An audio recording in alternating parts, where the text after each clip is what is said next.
Welcome back everyone, hope you're having an awesome day, and today we've got no hesitation as we're rushing in and seeing what Barry and Empoleon can do for you. We're going to go through his kit, we're going to go through how to unlock and evolve him, we're going to go through how to upgrade him, get all extra bonuses, and also a couple of builds as well. So if you like, timestamps down below. But without further ado, let's get into it. So where do we unlock him? Well, it's quite simple. We go to the main story, we go to the PML arc, we go to chapter 2, and halfway through you'll see there we get a Barry and a Piplup 3-star, which is very easy to upgrade, which is nice actually. And to evolve him, in case you're not sure, we go to the side area, we go sync pair stories, and then if you like you can filter through to Sinnoh and all that. We go to Barry, and as you see you got Day with Barry, Piplup's evolution, and Primplup, so that way we can get our Empoleon and get our max damage out. To upgrade his move level, it's actually quite simple. We just need to use a 3-star strike candy, which are the little bronze ones you get. You get them from various events in Pokemon Masters. They're actually quite easy to get. I think I'm swimming in them right now, literally. So it's not too bad. At least get him to 3 out of 5. That way you can utilize his full sync grid. And then once you level him up, get him to 6-star maybe. Then you can start thinking about getting him to 5 out of 5. And for his themes, he is a water striker, so a lot of these bonuses are going to up his special attack mainly is all we really care about because he's a special attack unit. Sinnoh, Rival, Scarf as well because he likes wearing scarves, and a Passionate Spirit because he loves to battle. For his kit, he really does focus on speed and keeping his move gauge full. You'll see with his passive ability and also his sync grid as well. But let's go through it all now so we know what we're working with. So first off, we've got Bubble, which attacks everyone on the enemy team and has a 10% chance to lower their speed by 1 stat rank. It's a 1-bar move, hits everyone on the team. It's just a good way to keep your move gauge full and keep the bubble pumping out, lowering the enemy's speed. Even if you use him as like an off-strike tech unit, or whatever you want to call it, to lower the enemy's speed, still could come in handy. Next one is Full Heal, removes all status conditions from an ally, and you get 2 uses of this. It basically removes like your burn, paralysis, sleep,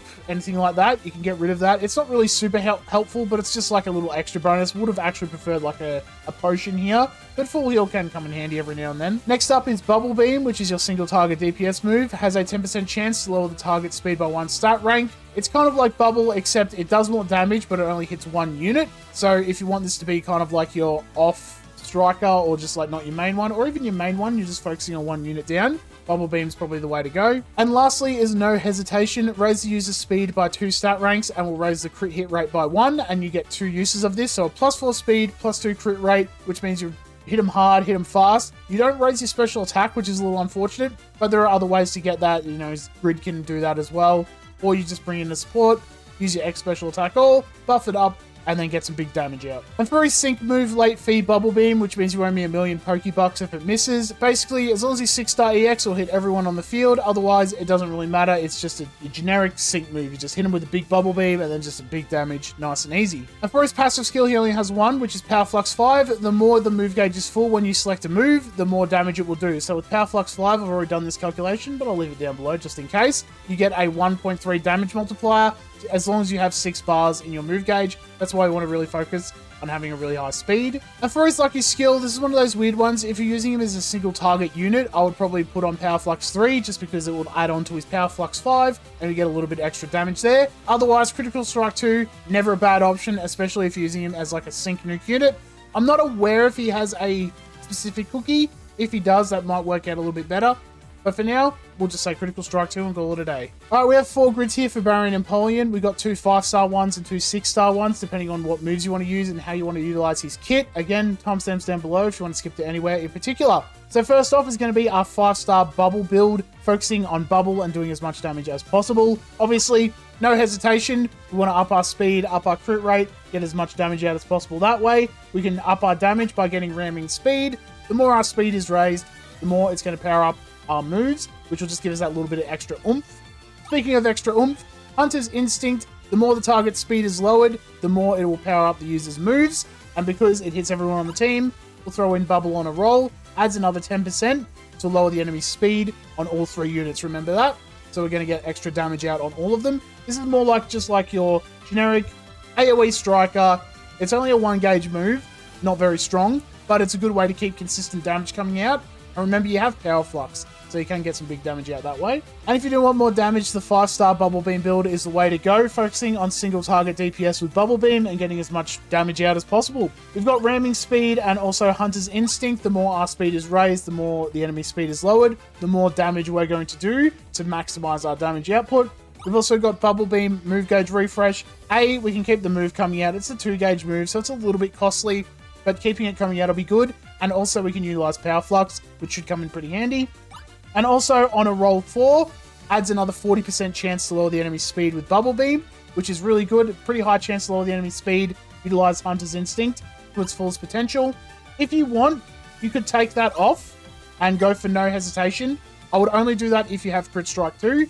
If you don't have Crit Strike 2, then I would just keep it with on a roll, lower the enemy's speed, and get Power Flux or whatever else, and then just do some damage. And for our 6-star builds, our first one's going to be our Bubble Nuke build, focusing on a lot of AoE damage with Bubble and our Sync move, obviously. Inertia, the more our speed is raised, the more damage our Sync move will do. It's basically ramming speed, but for our Sync move damage bonuses, obviously. I've said Sync move so many times, my goodness.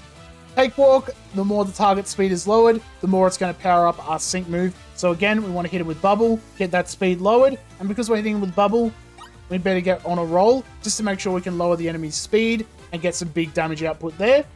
If you want, if you get 70 energy, getting this no hesitation as well will come in very handy. That just means you max out your crit, max out your speed. You really only need a special attack buffer then, and that should work out pretty alright. And for the Bubblebeam version of this, it's a little bit easier to set up because you have a higher chance of lowering the enemy's speed with our Bubblebeam on a roll. That's a 50% chance to lower the enemy's speed by 1. It is only a single target though, but you're focusing the middle anyway. So get that down to -6 and then focus on the side units if you really want. They probably won't be standing for long anyway.